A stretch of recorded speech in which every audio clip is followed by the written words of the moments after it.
Bismillahirrohmanirrohim. Assalamualaikum warahmatullahi wabarakatuh. Nah, anak-anakku kelas 9, hari ini kita akan belajar materi bab 3 mengenai ketergantungan antar ruang dan pengaruhnya terhadap kesejahteraan masyarakat. Nah, ini merupakan materi ekonomi ya pada semester 2 kelas 9.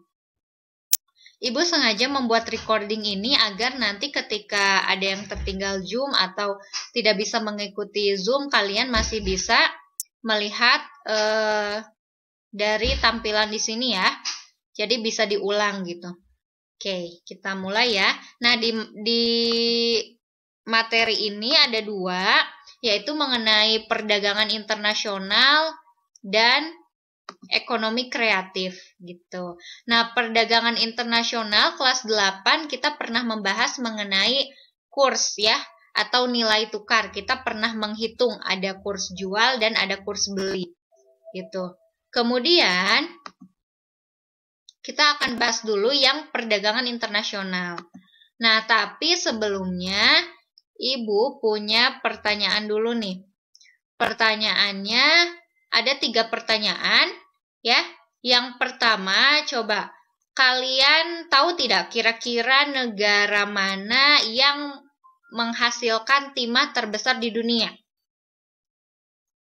Nah, kalau menurut Asosiasi Timah Internasional, itu negara penghasil timah terbesar di dunia itu adalah negara Tiongkok. Ya. Kemudian yang kedua, nah, kalau ini robot nih, robot kira-kira banyak dihasilkan atau diproduksi di negara mana sih? Ternyata robot itu banyak dihasilkan di negara Jepang, gitu. Nah, yang ketiga, ini pasti tahu dong ya. Yang ketiga itu sebutkan kekayaan alam Indonesia. Yang ada di Indonesia, wah banyak sekali ya kalau berbicara tentang kekayaan alam yang ada di Indonesia. Karena kita tahu bahwa Indonesia itu diapit oleh 2 benua dan 2 samudra, kekayaan alamnya itu sangat-sangat banyak gitu. Salah satunya rempah-rempah, kemudian juga ada kopi ya, sejenis kopi cengkeh seperti itu. Nah, itu kekayaan-kekayaan alam Indonesia. Ada juga yang dihasilkan dari laut, dari hutannya, dan lainnya gitu. Nah, hubungannya apa dengan materi kita? Ternyata kalau kita simpulkan dari pertanyaan yang tadi, ternyata setiap negara itu punya potensi yang berbeda gitu. Karena berada pada letak geografis yang berbeda. Gitu ya. Nah, dari potensi yang berbeda itu menimbulkan yang namanya perdagangan internasional. Gitu. Jadi perdagangan internasional itu apa? Perdagangan internasional itu adalah proses pertukaran barang dan jasa antara 2 negara atau lebih. Gitu ya, tujuannya untuk mencari keuntungan tentunya. Karena setiap negara itu tidak semuanya bisa diproduksi di negaranya sendiri. Maka kita butuh negara lain gitu. Nah, apa faktor yang menyebabkan terjadinya perdagangan internasional? Yang pertama adalah perbedaan sumber daya alam. Ya, tadi sudah dijelaskan perbedaan sumber daya alam karena kita terletak atau letak geografisnya berbeda sehingga satu negara pasti beda sumber daya alamnya dengan negara lain gitu. Yang kedua, kualitas SDM-nya juga berbeda. Nah, itu yang menyebabkan adanya perdagangan internasional. Yang ketiga, ada perbedaan iptek. Jelas ya, kalau kita misalkan unggulnya di rempah-rempah nih, tapi kita nggak bisa melakukan atau memproduksi mesin-mesin industri, maka kita bisa impor mesin-mesin industrinya dari negara lain. Nah, selanjutnya ada perbedaan lainnya selain yang ketiga itu, ada perbedaan harga barang.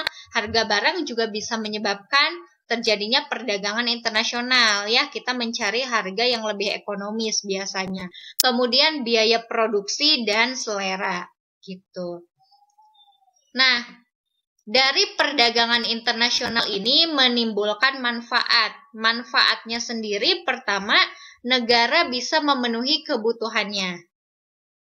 Ini pasti ya, ketika kita melakukan perdagangan internasional, dan melakukan impor. Biasanya impor itu kan karena kita tidak bisa memproduksi di negara kita sendiri, maka akan memenuhi kebutuhan negara kita.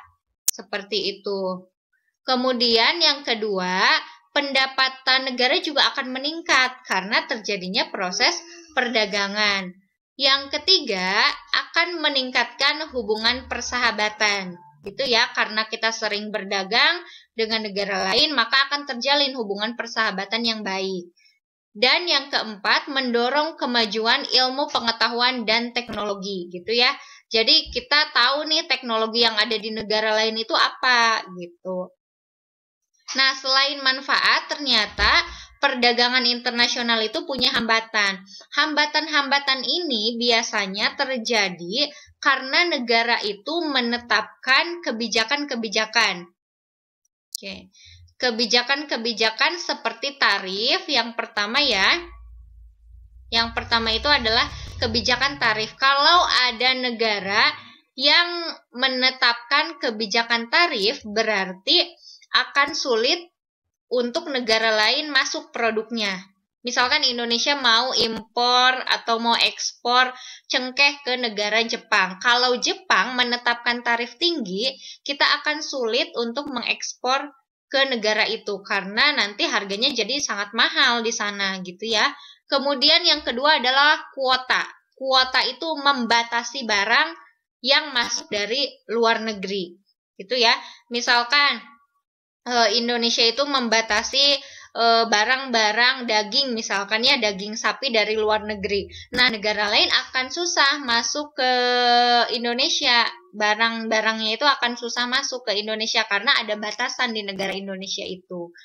Kemudian ini politik dumping. Yang ketiga, politik dumping itu artinya menjual barang di luar negeri itu lebih murah dibandingkan dengan dalam negeri. Biasanya ini dilakukan oleh negara-negara seperti Cina, seperti Jepang. Makanya kenapa Cina itu ya banyak barang-barang ke kita, kayak misalkan contohnya HP Xiaomi. Nah, HP Xiaomi itu dijual murah oleh Cina ke luar negeri seperti ke Indonesia, itu lebih murah dibandingkan dia jual di negaranya sendiri.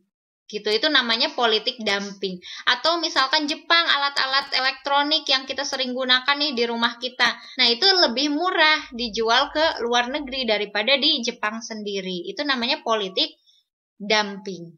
Gitu ya. Kemudian kita masuk ke ekonomi kreatif.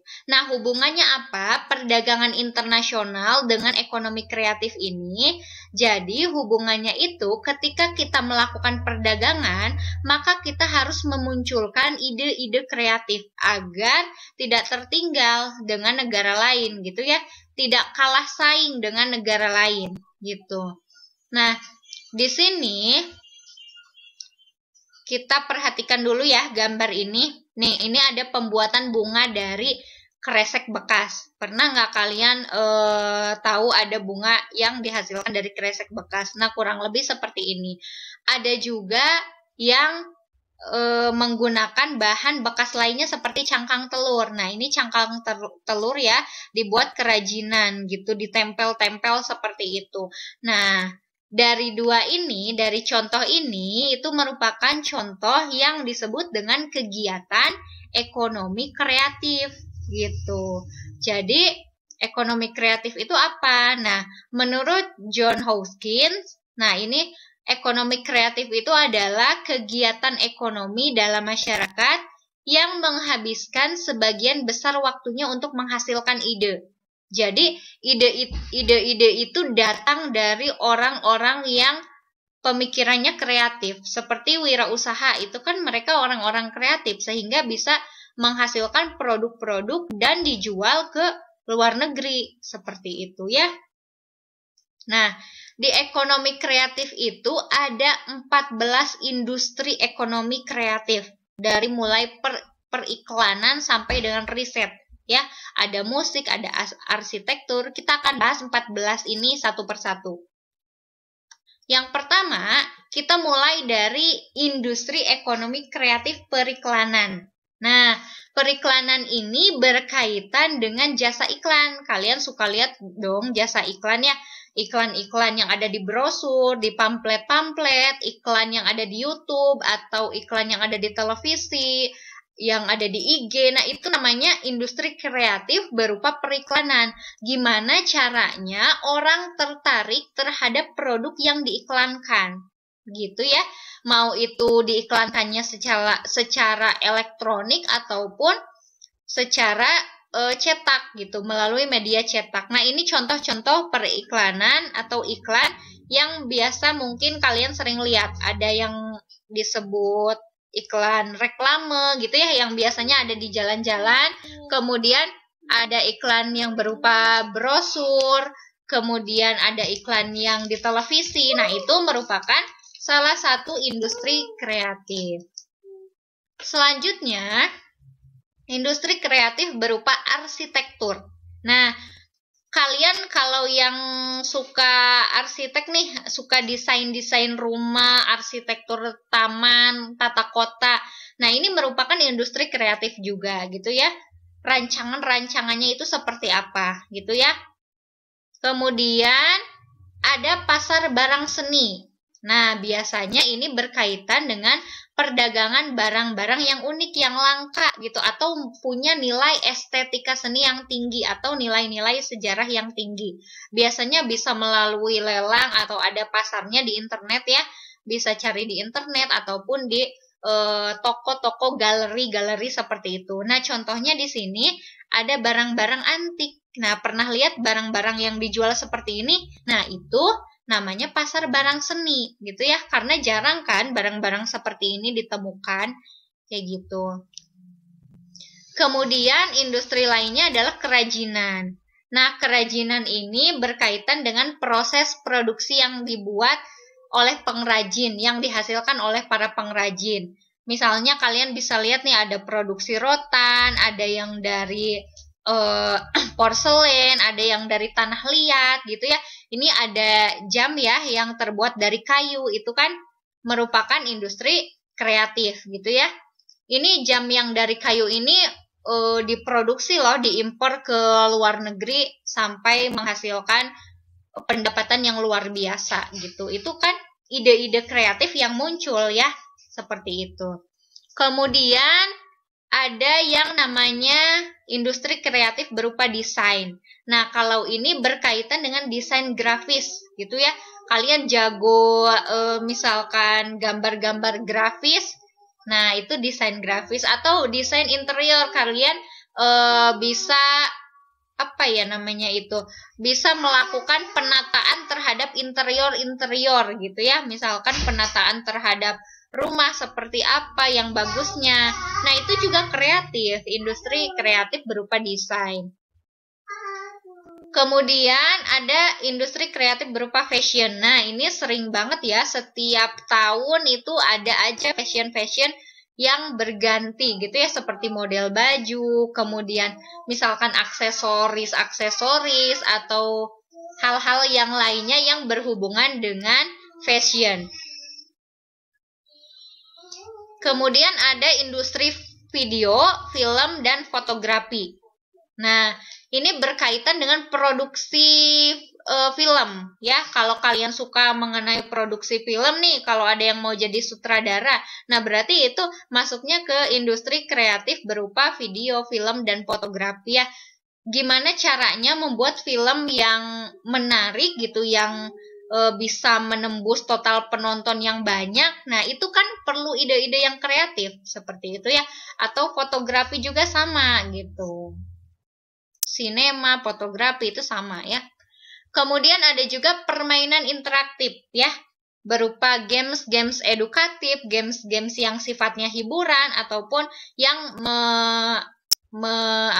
memicu ketangkasan kita gitu.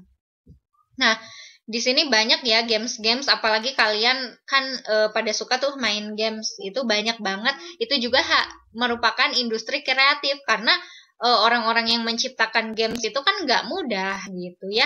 Jadi dia harus memunculkan ide-ide kreatifnya untuk dapat menciptakan games yang menarik gitu ya, apalagi yang edukatif sekarang itu banyak yang dibutuhkan gitu.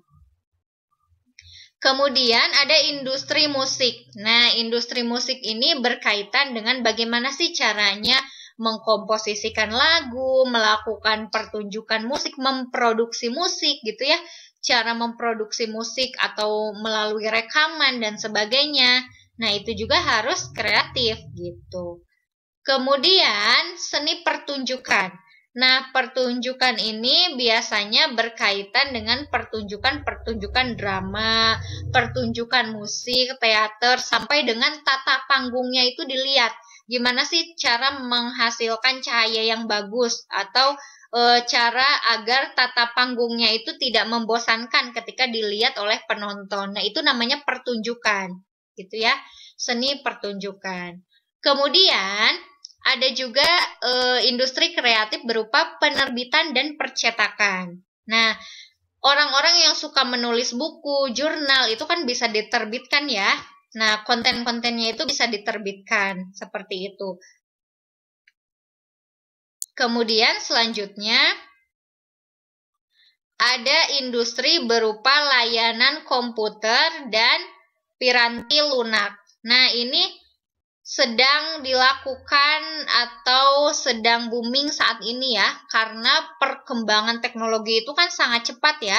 Dari mulai kalian bisa menggunakan Zoom, bisa menggunakan Google Classroom, bisa menggunakan hal-hal yang lainnya gitu. Ada sistem-sistem Android, sistem Microsoft, dan hal-hal yang lainnya yang ada pada saat ini. Itu kan layanan perangkat lunak ya, atau software-software yang bisa kalian gunakan, baik itu untuk pembelajaran ataupun untuk pekerjaan kalian gitu. Kemudian ada industri televisi dan radio. Nah, di industri ini jelas ya, banyak banget kan acara-acara TV, reality show, kemudian infotainment, itu kan harus harus menarik agar orang mau nonton gitu. Kalau acara TV-nya yang membosankan, orang juga pasti nggak mau nonton. Jadi dibutuhkan orang-orang yang kreatif di sini, di industri televisi dan radio. Dan yang terakhir itu yang ke-14 itu ada riset dan pengembangan. Nah, biasanya ini penemuan-penemuan ilmu teknologi yang baru gitu ya. Kalau misalkan ada penemuan-penemuan baru atau ilmu-ilmu terapan yang baru, itu dapat menimbulkan kreativitas kan, sehingga dapat dipakai oleh semua orang gitu. Nah, itu ya, itu mengenai ekonomi kreatif. Jadi kalau kita simpulkan, perdagangan itu ya, perdagangan antar negara itu harus bisa memunculkan ide-ide kreatif gitu ya. Kalau mau bentuknya barang, berarti harus memproduksi barang yang kreatif. Kalau mau bentuknya seperti tadi, video, perfilman dan sebagainya, berarti harus memunculkan ide-ide kreatif yang bisa menarik orang untuk dapat menonton film tersebut, gitu ya. Atau jasa-jasa seperti jasa film, fotografi dan sebagainya, itu harus kreatif. Gitu. Jadi banyak banget industri-industri kreatif yang kalian bisa masuki, dan bagaimana kalian pada akhirnya nanti bisa tahu nih gimana caranya mengiklankan produk yang kreatif, atau melakukan riset, atau misalkan membuat video-video yang kreatif, sehingga akan menjadi nilai jual kalian pada akhirnya. Kalian mampu di situ gitu ya. Jadi gimana sih menciptakan ide-ide kreatif itu harus muncul di diri kalian gitu ya. Oke. Nah, dari sini, dari perdagangan kemudian muncul ide kreatifnya dijual, itu bakal menghasilkan sesuatu yang menguntungkan baik untuk kita sendiri ataupun untuk negara kita. Gitu ya. Oke, sampai di sini semoga penjelasannya dapat dimengerti ya. Jika misalkan ada kekurangan dari ibu mohon maaf. Kalau misalkan ada yang tidak mengerti, kalian bisa tanyakan langsung ke ibu, bisa chat ibu, bisa tanya di Google Classroom atau di WhatsApp dan sebagainya, gitu ya. Terima kasih ya sudah menyimak pembelajaran kita hari ini. Semoga bermanfaat. Wassalamualaikum warahmatullahi wabarakatuh.